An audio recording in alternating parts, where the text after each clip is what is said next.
Well, ladies and gentlemen, I tell you, I'm excited about today. Not only do I have really a leader and an influencer, I have a good friend on the line today. He's one that we've actually walked together in various ways for probably over the last 10 years. And so I'm just excited about today. I want to talk to you about my guest today on Victorious Friday. He's Ken Blanchard. Uh, when I think about Ken Blanchard, you're talking about one of the most influential leadership experts in the world. He wouldn't say that because he's so humble, but he's co-authored or he's authored over 65 books, including the iconic bestseller, The 1 Minute Manager. And he's had combined sales of over 23 million copies in 47 languages. And in 2005, Ken had the great honor to be inducted into Amazon's Hall of Fame as one of the top 25 bestseller authors of all time. Now you can see why I say I have a real icon with me today. But not only that, Ken has co-founded the Ken Blanchard Companies, a globally recognized leadership training and consulting firm in San Diego, California. It's also co-founded Lead Like Jesus, a worldwide organization committed to helping people become servant leaders around the world. And if you get to know Ken Blanchard, as I have on a few occasions, you will see the heart of a servant leader. Well, I don't want to read the rest of the bio that his wife probably submitted on him, to make him look good. But My what I mother do want to do is welcome my good friend to the show, Ken Blanchard. Ken, how are you today? is doing great, Terence. Great to be with you. It's always good to see you, my friend. How is family doing? Everybody's doing well. We're back east at a summer cottage for the summer. Now we're back in San Diego trying to avoid the fires. We lost our house in 2007 in the fires then, so we didn't think we needed to do that again. So lost everything we had. But nobody got hurt, and life is still a very special occasion. We had a memorial celebration for our house with over 100 people showed up to tell stories about their times in our house, so it was special. Oh, I bet that was a special time. There are some special moments in your home. One thing about you, Ken, despite, you wouldn't say it, but despite all the fame and the honor and things that's been bestowed on you, really because of your faithfulness, you have been so open in inviting people to your home, inviting people into your space where most people wouldn't do that, of your statue.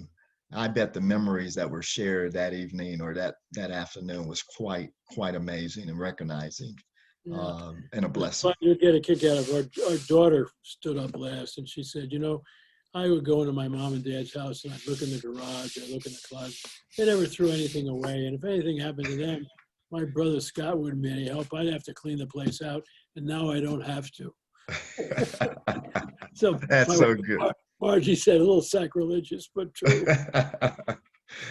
So, my friend, obviously with COVID-19 around, you're doing less speaking these days in terms of out in platforms, but I see you quite active either on podcasts and social media. Tell me what's been happening in your life the last 6 months. Yeah, this whole Zoom technology, I think, is just amazing. I mean, I did a session over in Europe a while back, and I was all dressed up, and I had my pajama bottoms on, and finished the session. I went back up to bed, and amount of time it would have taken me to flown there and flown back, and all those kind of things. So I'm just excited about this. We had an all-company meeting recently. My son is the new president of our company since January, and he said, "Thanks a lot, Dad." And but we had 250 people on a Zoom meeting for the company. It was amazing. Oh, that is such a blessing. Well, my friend, I want to jump right in. Victoria's Family is our ministry name. And Victoria's Friday, we do podcasts every other Friday to help parents to thrive. And when I look at family today, uh, there's some real struggles out there. Mhm. At the same time, you and I know there's great hope. Yes. This COVID-19 has brought us into an atmosphere of isolation and quarantine, and we were never made for quarantine. We were made for community. And parents are out there struggling, and they're dealing with, in many cases, depression. They're dealing with uncertainty. And so as we jump into these issues on Victorious Friday, we're trying to encourage parents, and we're trying to encourage them to maybe look at things in a different way. And so I want to jump right in and really look at these pressures that parents are facing. And maybe there's a servant leadership approach as you think about the four dimensions of leadership, the head, the heart, the hands, and the habits that can really help. So let's dive right in. What words of encouragement would you give parents today as they're dealing with this pandemic? Well, number one, it's a good opportunity because you're going to have more time with each other than you probably had planned on. But in terms of servant leadership, the whole key thing that a lot of people do is they apply a lot of stuff in the world of work and then they forget to do it at home. And what's the most important organization that you're involved in is probably your family. And the first thing you need to do as a servant leader is what's your vision for the family? You know, and, you know, Margie and I, right, when the kids were young, developed a vision, you know, as a family, we wanted to create, you know, great memories, you know, magical memories, as we call it, you know, and that our picture of the future is that as they grew up, that our relationship would be closer rather than further apart. And then we had our family values, you know, and you'll get a kick out of it. My son Scott has become a great speaker besides being the president of the company, but a lot of times he'll start off and he said, you probably wonder what it was like to be the 1 minute son. And he said, when I was young, I got in trouble a lot, which he did. And That's he good. said, when I got in trouble, I wish I had got punished like my friends, you know, even sent to my room or even when I was young, spanked. But no, I had to go down to the dinner table at night and talk to my sister and my mother and father how my behavior was inconsistent with family values, which of course we established in an offsite retreat, you know, so you get everybody laughing. But I think it's really true. You need to know where you're going and what you're trying to accomplish. In this pandemic, it would be a good time to kind of say, okay, we're really forced together.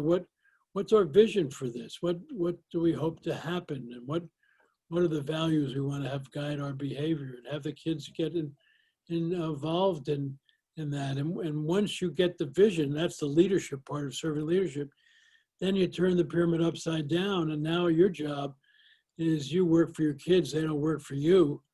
You know, your job is to say, you know, how can I help you win? How can I do this? It's not for you to sit around and judge and evaluate, you know, and all that. You're supposed to cheer them on and all. And so one of the neat things about us this summer is that we weren't have a lot of outside guests, but our son and his wife were there, and our daughter and her son were there, and my wife's brother and his wife were there. He's the CEO of our company, and we have a family council, which when they decided to join the company, my son suggested we bring an outside consultant, and we meet as a family unit once a quarter for a whole day with an outside consultant. We've done it for 25 years because we didn't want our business to goof up our family. We didn't want our family to goof up our business. And Peter Drucker told me a wonderful thing that you parents need to remember. Nothing good happens by accident. Put some structure on it, you know. I mean, have family meetings, you know. Have, you know, say, okay, we do have dinner together, and this will be the time. And one of the things we always did at our dinners is we would go around and we'd pick a question and go around and have everybody answer the question. What's most excited about your day today? Or, you know, what are you looking forward to, you know, next week or what have you, you know, and structure conversations, you know, and say, I'm sorry, you know, dinners are together. And if you can't make a dinner, let's talk and we'll see how we can adjust, but put some structure on it. And that's what we've been able to do. And we feel blessed. Our kids are in their 50s and our grandkids are, except this one 14, but the rest are in their 20s and all. And we have a great relationship with them. Why? Because we have structure. You know, we have meetings. Yeah. We invite them. We have total family meetings where we invite the grandkids too. Well, you just outlined Victoria's family. What we talk about is having that structure in place to be intentional. Yeah. not just going wherever the wind blows, is how can we be intentional day by day and use it as a teachable moment. And, I tell parents, if you don't plan, you plan to fail. And that's what I'm hearing when you're saying have some structure around that. Yep. Have a vision statement, which basically says, here's where we're going, right? We just don't hop in the car and say, hey, let's hop in the car, take a vacation, and wherever the car takes us is where our destination is. We don't do that. So here's this thought, less than 1% of Christian parents especially have any type of written spiritual plan for the leading, guiding, and development of their children at home. And when I look at servant leadership, I look at lead like Jesus. What key points would you give them to really talk about the significance of planning, and what's the most critical thing they need to be thinking about as they're putting this structure around them? Well, first, I think that you have to teach your kids the basics of following Jesus. See, I personally think, Terence, that Jesus didn't come here to start a religion. I think he came here to build relationships with each of us. Christianity is never mentioned in the four Gospels, and it's mentioned a few times in Acts and one other book. It's all negative, those damn Christians. So what did Jesus teach? And I think a lot of people who say they're Christians forget the basics. The first thing Jesus taught is you will be known as my disciples by how you love each other. And you got to teach your kids, you will be known as members of this family by how you love each other and how we love the Lord. And so that the Lord is part of our family and all. And he said, we'll be known as his disciples by how we love each other. And then he said, secondly, judge not, or you shall be judged. And boy, so many Christians forget that. They're in there evaluating and judging people and all that kind of thing. We had a granddaughter who's gay who got married this summer, and I participated in the service. Some of my Christians said, how could you do that? You should have straightened her out. I said, it's above my pay grade. My job is to love people. It's the good Lord's to judge. I'm not sitting here, it says this here and this and all that. He said, judge not, or you shall be judged. Then the third thing that he said, and I'll never forget, Peter Drucker, who was a mentor of mine, he was born in Russia or over there, and I think he grew up as a Jew and became a wonderful Christian. And I said to him, Peter, why did you become a Christian? And he had that great German accent, and he said, Ken, there's no better deal. I said, what do you mean? He said, who else has grace? He said, justice, you do something wrong, you get the penalty you deserve. Mercy, you do something wrong, you get less than you deserve. Grace, you do something wrong, somebody else takes the hit. There's no better deal. And one of the things in our family, we've said we've got to give each other grace. Will we all make mistakes? Will we all be idiots periodically? Yeah, let's call each other on it, but then give grace, give forgiveness. My wife always says that grace to her and in our family is that people are doing the best they can given their level of awareness at that particular time. And so I like to teach those three aspects, and not make it all complicated,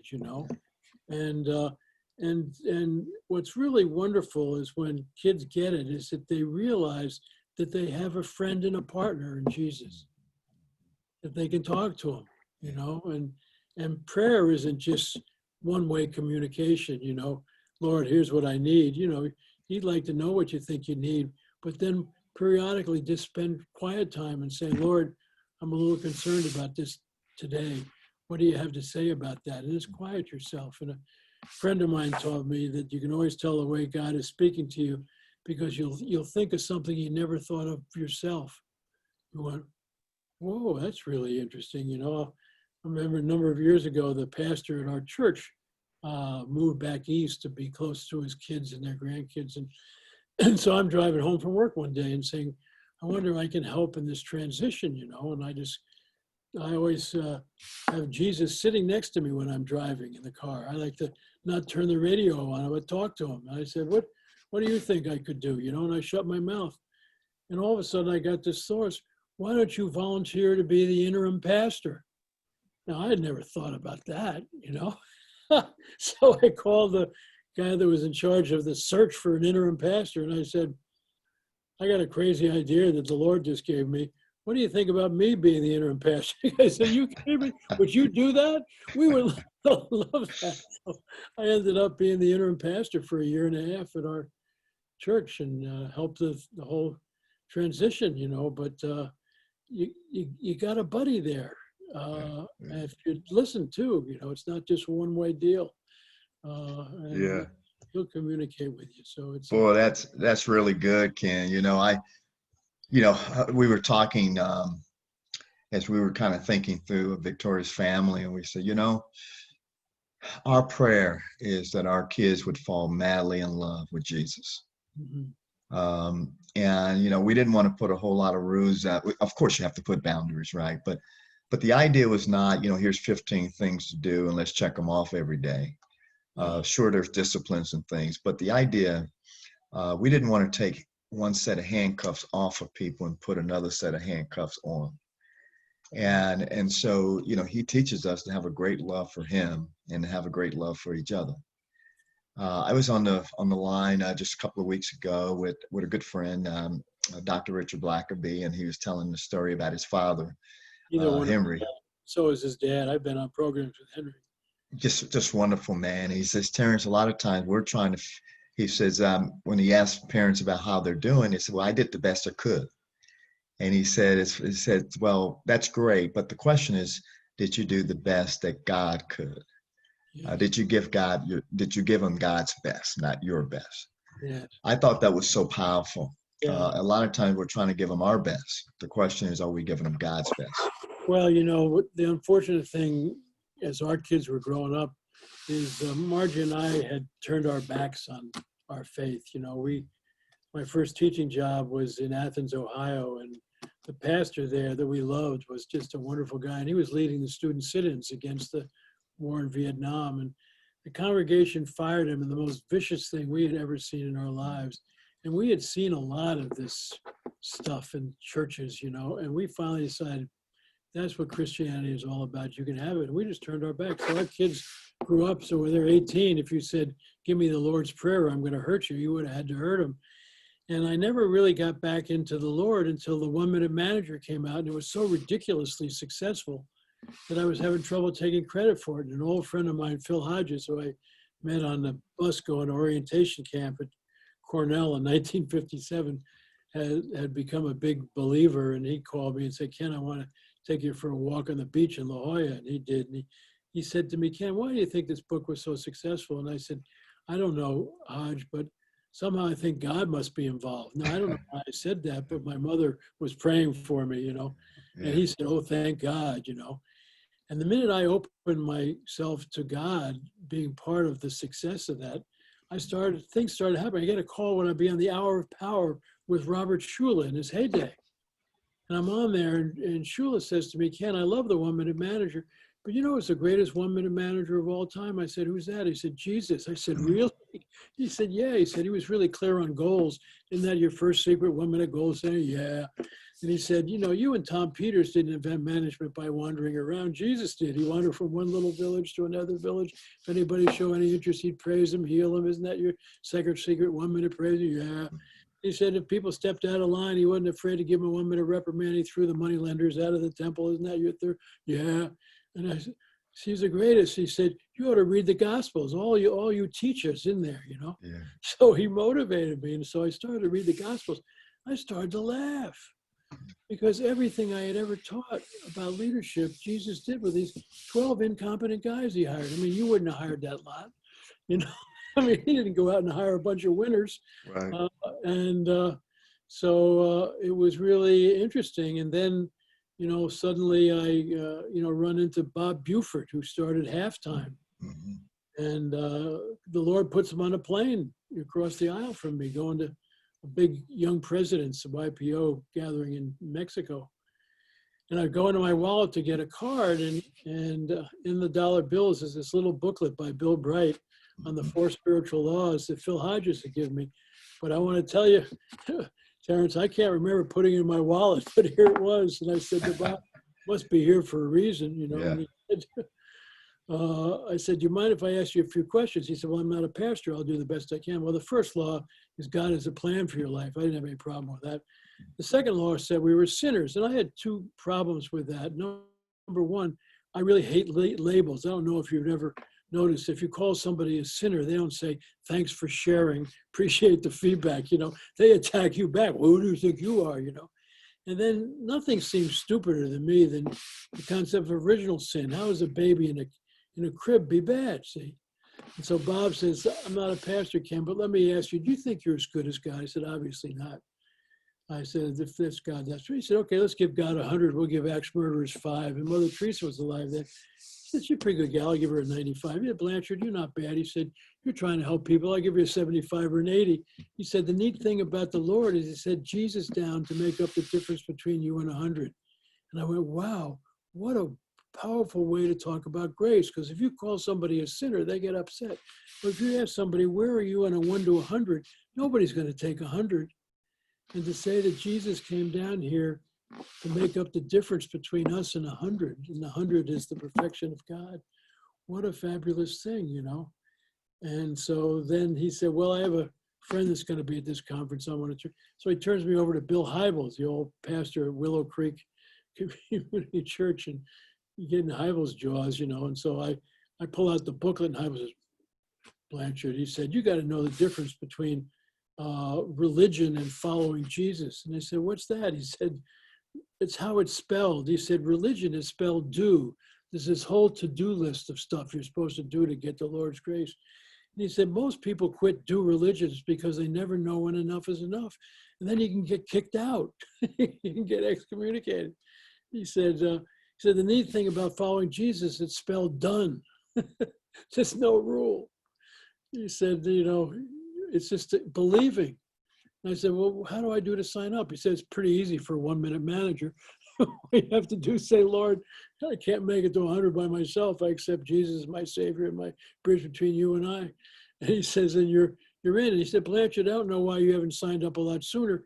He said, because you get 3 consultants for the price of 1. He said, you get the Father who started it, the Son who lived it, and the Holy Spirit is the day-to-day operational manager, which is the best definition of the Holy Spirit I've ever heard. Because a lot of people, what's the Holy Spirit? It's a day-to-day operational manager. And so, well, so suddenly I'm starting to do it. And then I get a call when I write a book with Norman Vincent Peale. I say, come on, you guys are really ganging up on me. My parents went to Peale's church before I was born, more of a collegiate. He wrote The Power of Positive Thinking. So Margie and I go to meet Norman and Ruth Peale to see if we're going to write a book together. And they said, the Lord's always had you on his team. You just haven't suited up yet, you know. And so suiting up became the cry, you know. And you know, so my kids are now, they're still on their own journey, you know, and they're getting better on the journey. And we work on the grandkids and all. But I so think those of you that got young kids and you were believers, you got a chance right then to build that, because I've just seen the wonderful things happen when families, you know, live together, pray together, and model Jesus together. Yeah. I took a little bit long answer there. No, that's a good word, Ken. That's a good word. You know, one of the things that we are advocating and really praying through is that a lot of times parents abdicate the spiritual development to the church, whether it be Sunday school or maybe they even advocate it to a sports, you know, organization or camp or whatever. And we believe that, you know, it needs to start in the home and be supported by all that other stuff, the church, etc. Now, I'm a huge, you know, look, I'm an elder in the church. We believe in the church, all of that good stuff. But it needs to start in the home, and I think that's been some of the issues. But I want you to help me dive down a little bit and help our church leaders for a minute, because when I think of servant leadership, one of the things, you know, as I look at the 2 levels, if you will, that you mentioned a lot of times, we go from we go from direction to delegation. And a lot of times we skip the coaching and supporting element of that situational leadership.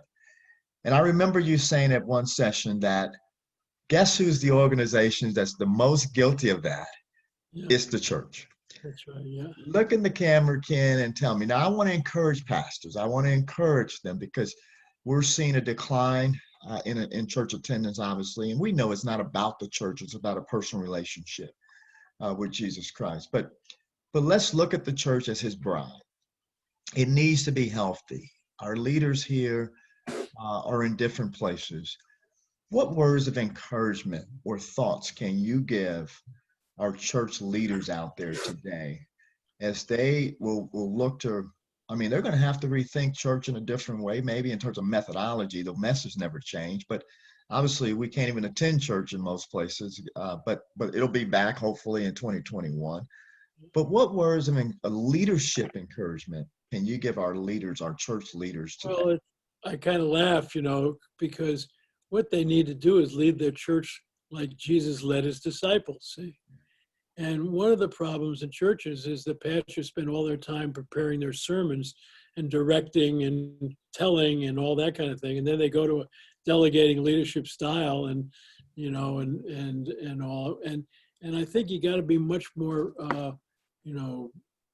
planned in terms of the whole thing. Because if you look at, SL2, which is our approach to situational approach to leadership, is that the four development levels that people are, they start off as enthusiastic beginners, and when Jesus got his disciples, they left their jobs and their families and all, and they were kind of enthusiastic beginners, and so when he sent them off the first time, he gave them a lot of direction. He told them where to stay, what to say, what to do, and this and all. If they do this to you, dust off your feet, and all that. I mean, it was about a page and a half of directive behavior in the Bible that he gave them. And then if you watch his behavior over time, he moved from directing, to coaching, where he kind of gave him direction and all, then to kind of supporting. And then eventually at the end of Matthew, went to delegating. He says, go and make disciples and baptize them in the name of the Father, the Son, and the Holy Spirit. That was the only direction he gave, except he said, I'll be with you until the end of the time, which is good to know. But, he went right through the model. And I think that what we need to do in churches is organize your church groups into groups that they can, build on each other depending on where they are in their spiritual development, And, because, if you get an advanced group where people have been really studying, they can really help you. The beginners need a whole different kind of thing. And then what do you do in terms of the whole Sunday school program? How do you take the young kids and go from directing to coaching to supporting to delegating, because what you want them to do is eventually to own it and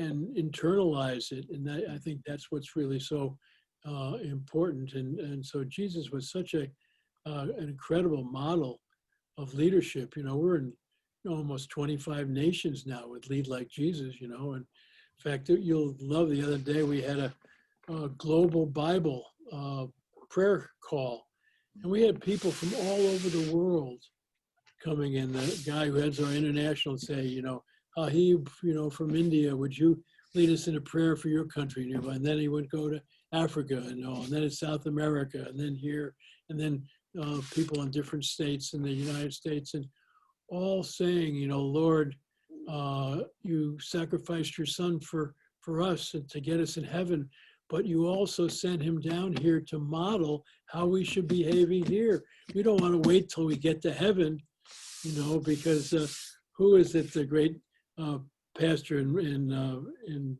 Dallas, who says that grace, is about going to heaven, but the real action is bringing heaven down to earth. Yeah. And so how do you do that? And that's what we want to really kind of do. How do we be models of the thing? And we spend too much time in Christianity in win-lose confrontations about who's right amongst our believers, and you'll get a kick out of this. Margie and I and Phyllis Henry, who heads up Lead Like Jesus, about 2.5 years ago, we were invited to India. We had 1,000 people in Mumbai on a one-day Lead Like Jesus encounter. sponsored by the Bishop of the Catholic Church. And he said that his goal was to unite all the followers of Jesus in India around his love and stop arguing about denominational differences. So he paid for everybody to come, and it had every kind of denomination. In the afternoon, Phyllis got up in front of this crowd and she said, I understand there's a lot of different denominations here. Besides Catholics, there's Presbyterians, Episcopals, and Lutherans. There were some Mormons and all. And she said, I'm going to say 1, 2, 3. And when I said 3, shout out your denomination. And she did. And they all shouted out. And it was this terrible noise. And so Phyllis said, okay, we're going to do this one second time now. And now this time when I say 3, shout out Jesus. And I want to tell you, 1,000 people shouting Jesus just put chills right up here. And she turns to this Catholic bishop, and he's lit up like a Christmas tree, you know. And he said, oh, can I use that? She says, yeah, I thought you'd like that, because isn't that what you're talking about, you know? And that's the kind of stuff that we need to do, is not be fighting about religion, but is modeling the love that Jesus brought here for us. He died for us through his love, but he came here to model how we're supposed to live. Boy, that is so good, Ken. Well, Ken, I'm going to challenge you with this last one section, and then I'm going to have one last question just for fun to kind of get you all riled up. But this is going to be a little challenge for you. I'm going to see, can you land it for me? So I'm looking at servant leadership summarizes kind of 4 dimensions of leadership.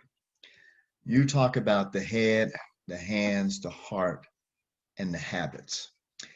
Take that model and give us a scenario, give us some thoughts or some wisdom or some truths and some principles as to how we can have or implement that model to have healthy, thriving families, utilizing those dimensions of leadership. And think of parents, you know, we're looking for instruction, direction, we're looking to be coached, etc. But take the head, the heart, the hand, and the habits.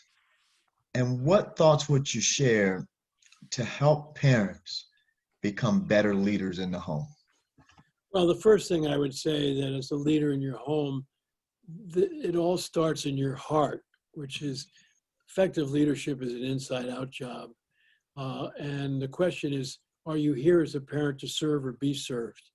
You know, and why are you having these kids? You know, are they here so they can do things for you, or are you there for? So you got to answer that question. And one of the things that gets you out of being a servant parent is your ego. And we started a 12-step Egos Anonymous program because it's the biggest addiction in the world. And the one way you get your ego in the way is false pride, when you start thinking you're brighter than, you're smarter than, look, I'm older than you, you know, and all that kind of thing. And the other one is fear of self-doubt, when you say, God, I love you, kid, but I just don't know, you know. And both of those are ego issues, you know. And the way you deal with false pride with humility, and a lot of people think that's a weakness. No, C.S. Lewis, I think, said people with humility don't think less of themselves. They just think about themselves less. And then the way you deal with fear and self-doubt is to realize that God didn't make any junk. He absolutely loves you. Why are you doubting yourself? You're a child of God. My God, that's a pretty good deal. But we even have some parents running, you know, weekly Egos Anonymous programs with their kids, you know, where they have to talk, you know, sometime this week, when did your ego get in the way? And the kids got to come up with times when they acted like they were better than somebody or this kind of thing. And so, but you got to deal with the heart issue. Then you move to your head and understand there's 2 parts of servant leadership: vision and direction, and then implementation. And the vision and direction is your responsibility. Doesn't mean you don't involve your family in it, but once that's done, then you turn the pyramid upside down. And then you move to the hands, which is, okay, now how do you take what's in your heart and in your head and do it? Well, you want to really do that with your family. Well, what you need to do, as we said earlier, you need to have some structure. You need to have a weekly meeting. You have to come up with, what's your family goal? What's your mission statement? What are your values and all? And how do you do that? And once you've done that, you say, okay, now if we all agree on this, now how are we going to live according to that? What can we do to help each other? You know, and that kidding of my son saying he had to go down to the dinner table and talk to his sister and his mother and father about, how his values were inconsistent, with family values. You need to do something on that so that you're really implementing. And then the final thing that puts it all together is, what are your habits? And you look at Jesus had some habits that he used. He used solitude. He used prayer. He knew the scripture. He built a sense of community and all those kind of things. And that I think one of our problems is that we enter our days too quickly. I learned from Norman Vincent Peale, we have two selves. We have an external task-oriented self that's used to getting jobs done. Then we have a kind of a thoughtful, reflective self, and the task-oriented self wakes a lot quicker. Boom, the alarm clock goes off. And, my friend John Ortberg often said, why don't we call it the, opportunity clock, or it's going to be a great day clock, boom, and you're into your task-oriented self, and you're eating while you're trying to wash, and then you're jumping your car and you're running off to work and you're doing this and all, and you get home and you're all exhausted and you fall into bed and don't have any energy to say goodnight to anybody who might be lying next to you. Boom, you're out of there again. And you're in a rat race, Yeah. And Lily Talman, the great philosopher in Hollywood, said, the problem with a rat race, even if you win it, you're still a rat. And so one of the things you got to do is you got to start your day slowly. Good. And so what I always try to do is start my day is say, okay, what's my mission? My mission is to be a loving teacher and example of simple truths that helps myself and others to awaken to the presence of God in our lives, so we realize we're here to serve, not to be served. And what are my values? My values are spiritual peace, integrity, love, and joy. And how can I live those today? And all. And so I try to start my day off slowly rather than jumping out of bed. I'll sit in the side of the bed and put my hands on my knees and think about the things that I have to do today and lie them down at the foot of the cross and say, Lord, I need you to help me. And then I put my hands in an upward and I shut my mouth and listen. You got any advice for me today? It's a lot of times our prayers are all one way. We want to do all the talking. Well, shut your mouth, and listen. A friend of mine said you can always tell when God's speaking to you because you're going to think of something you never thought of yourself. You go, whoa, that's really interesting. Never thought about that. And so start your day quietly and thinking about that. Who do I want to be in this day and all? And then at the end of the day, I've never been a journal writer because, I'm competitive and people write in 3 colors and poetry and all. But a friend of mine told me the best way to do a journal, Blanchard, is what you teach. And so now I write in the top of the page the date, and then I put praisings.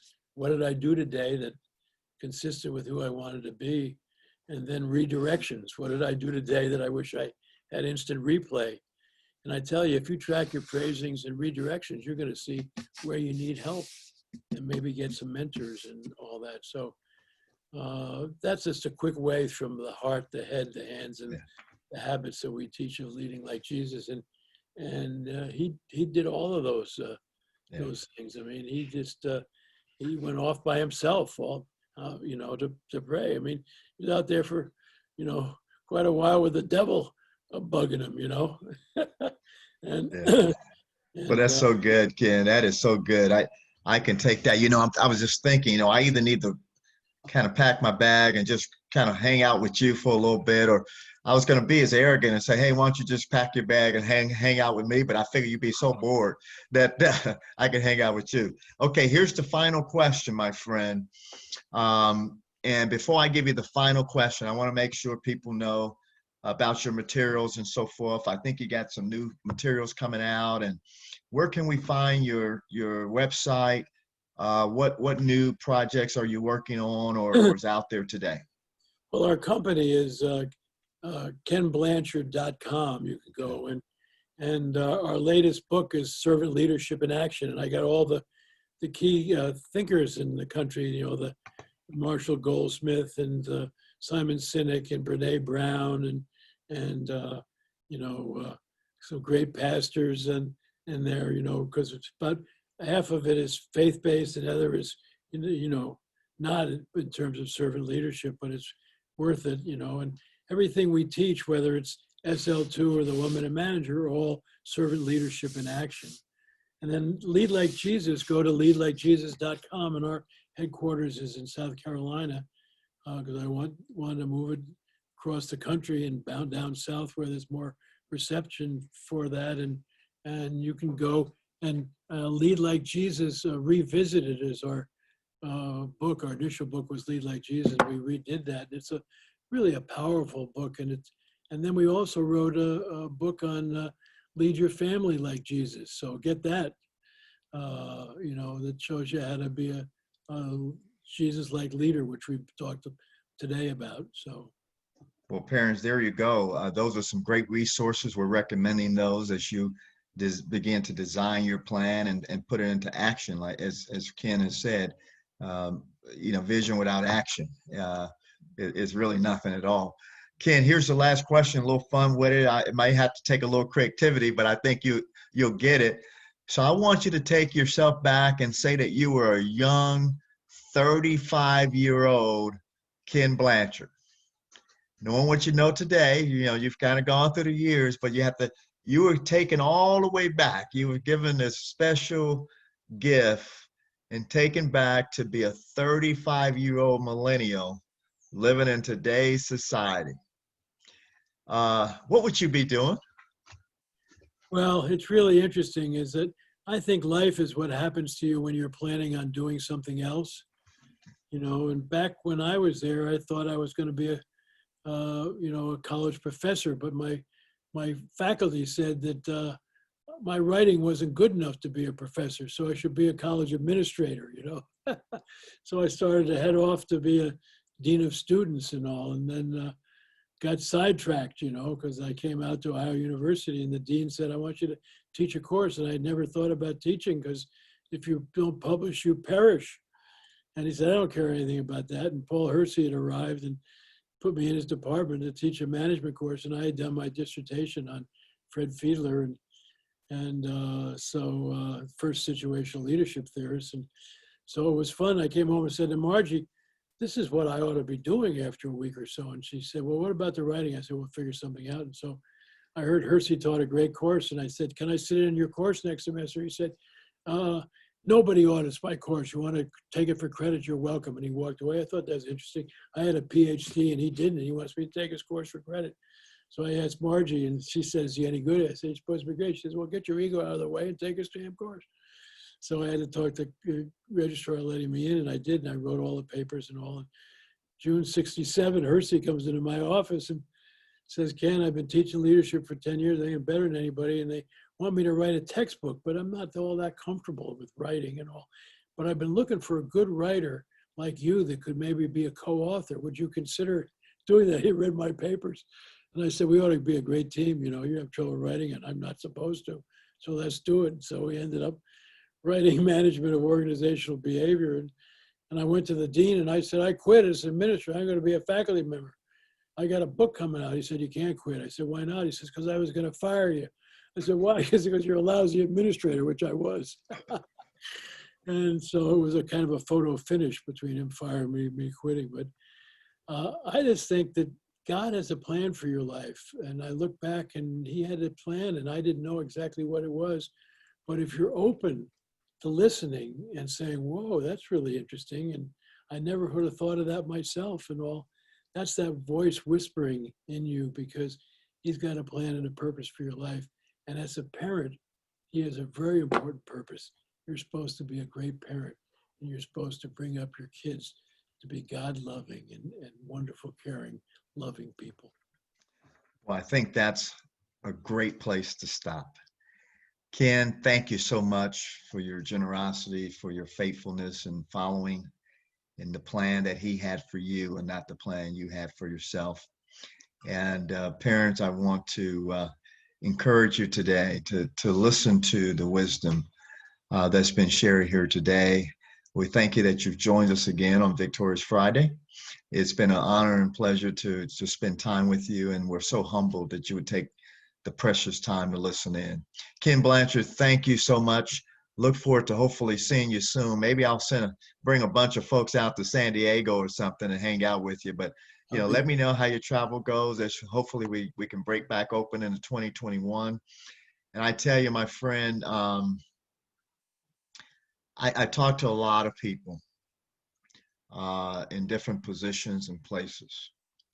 And I've never found someone as humble and as inviting as you are as a leader. I really love you, Ken. And I'm really thankful that God made you the way he made you. God bless you, my friend. And say hello to the family and be good. Good. And bless you too. God bless.